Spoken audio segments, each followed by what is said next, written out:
Maybe she decided to order something different. He tried to rationalize the break in routine, but as the minutes turned into an hour, his worry grew stronger.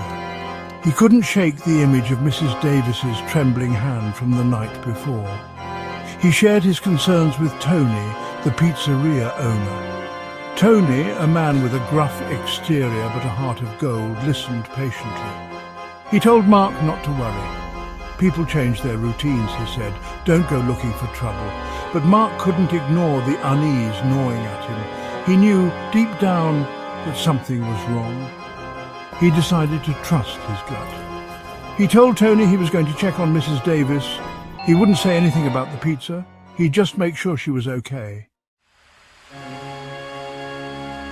Mark drove to Mrs. Davis's house. His heart pounded in his chest. He knocked gently on the door.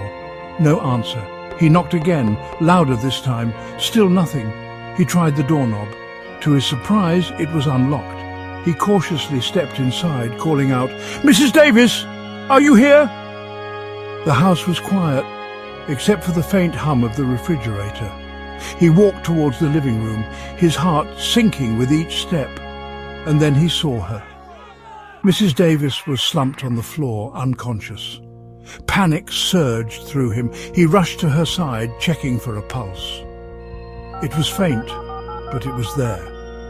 He immediately called 911. Within minutes, an ambulance arrived.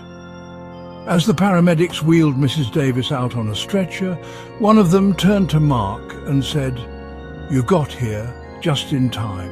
Another hour, and it could have been a different story." Mark sat in his car, watching the ambulance disappear into the distance. He was shaken but relieved. He had saved Mrs. Davis's life. A wave of emotion washed over him. He realized that sometimes the smallest acts of kindness can have the biggest impact. A friendly smile, a kind word, a simple act of noticing. These things can make all the difference. He thought about all the times he had delivered pizza to Mrs. Davis. He never imagined that his routine deliveries would lead to something so profound. He learned that day that we are all connected, in ways we may never fully understand, and that even the most ordinary lives can be filled with extraordinary moments. As he started his car and drove away, he knew that he would never forget Mrs. Davis, and he knew that he would never underestimate the power of a small act of kindness.